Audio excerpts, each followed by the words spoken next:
Welcome to IADS Retail Park, the podcast that brings you the stories, strategies, and transformations shaping the future of retail. Please be advised this podcast features AI clone voices created with human oversight. All content is reviewed by experts for accuracy and relevance. Today, we're diving into a tale of reinvention, a story of two iconic British retailers, Debenhams and Topshop, whose journeys have taken them from high street staples to digital only players. That's right. These brands weren't just names, they were cultural institutions. Debenhams was a cornerstone of British department stores with a history dating back to 1778, and Topshop? It was synonymous with youth fashion for decades, setting trends and defining style for generations. But their stories took a dramatic turn in late 2020 when both brands entered administration within 24 hours of each other. What caused these giants to fall? And how are their new owners, Boohoo and ASOS, reshaping their futures? Let's dive into the details. Let's start off with Debenhams. This wasn't just a retailer, it was part of the fabric of British shopping culture. For centuries, Debenhams offered everything from fashion to home goods, becoming a trusted name for families across the UK. So, what went wrong? The downfall of Debenhams is a cautionary tale about private equity mismanagement and missed opportunities. In the early 2000s, a private equity consortium acquired the company and made decisions that would ultimately cripple its future. Selling off real estate and leasing it back left Debenhams saddled with debt and high operating costs, money that could have been invested in digital transformation or store modernization. Even hiring Sergio Boucher, an Amazon veteran, couldn't turn things around.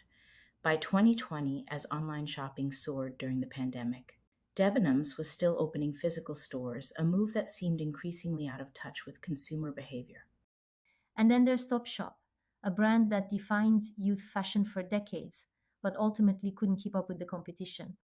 Yes, that's exactly it. So, under Arcadia Group, Topshop thrived for years, but it failed to embrace digital innovation when it mattered most. While competitors like Zara and H&M were building robust e-commerce platforms, Topshop remained focused on its brick-and-mortar presence.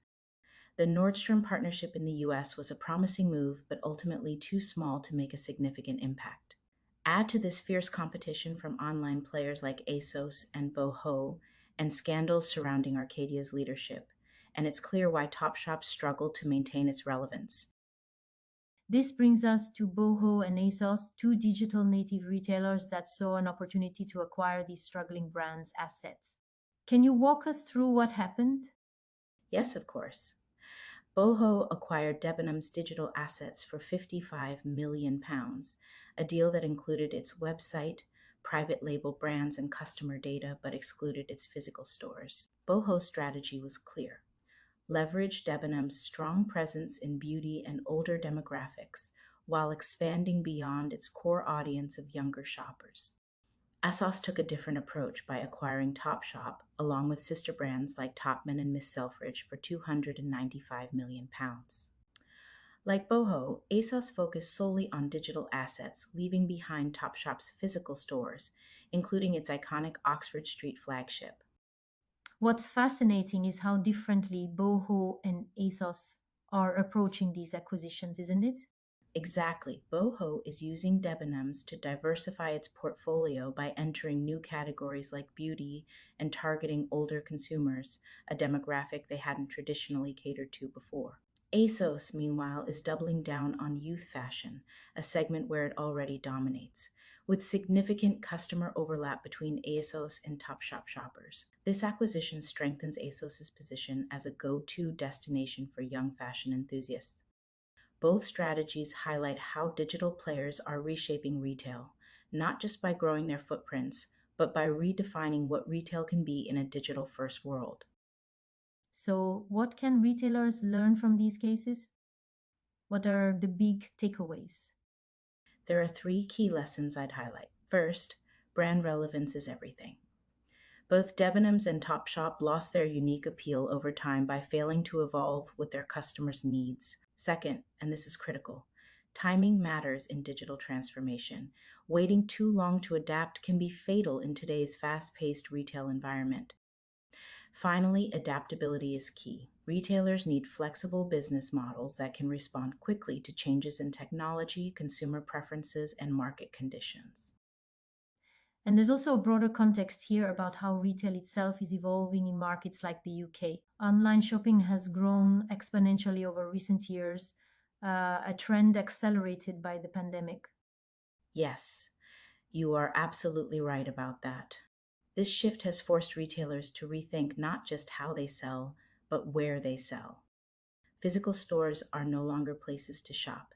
They're becoming brand billboards or community hubs designed for engagement rather than transactions. One question that keeps coming up is whether physical stores are gone forever for brands like Debenhams and Topshop, or if they might make a comeback someday in some form. That's an excellent question. While neither Boho nor ASOS included physical stores in their acquisitions, it doesn't mean they won't revisit brick and mortar strategies down the line. For example, ASOS's former CEO Nick Baton hadn't ruled out reopening flagship locations like Topshop's Oxford Street store if it becomes financially viable. Some key areas of focus include cybersecurity for remote workers, digital communication tools that foster collaboration, and innovative approaches to maintaining company culture across different working arrangements. Yes, the future of retail will depend on finding the right balance between digital capabilities, brand strength, and physical presence, even if that presence looks very different from what we've known before. Retailers who embrace change with creativity and agility will thrive. Those who don't may find themselves left behind. Thank you for joining us today on IADS Retail Park. The stories of Debenhams and Topshop remind us that evolution isn't optional, it's survival. If you enjoyed this episode, don't forget to subscribe wherever you get your podcasts and leave us a review. Your feedback helps us continue bringing actionable insights from the world of retail innovation. Join us next time as we explore more groundbreaking trends shaping global retail, from sustainability initiatives to consumer experiences.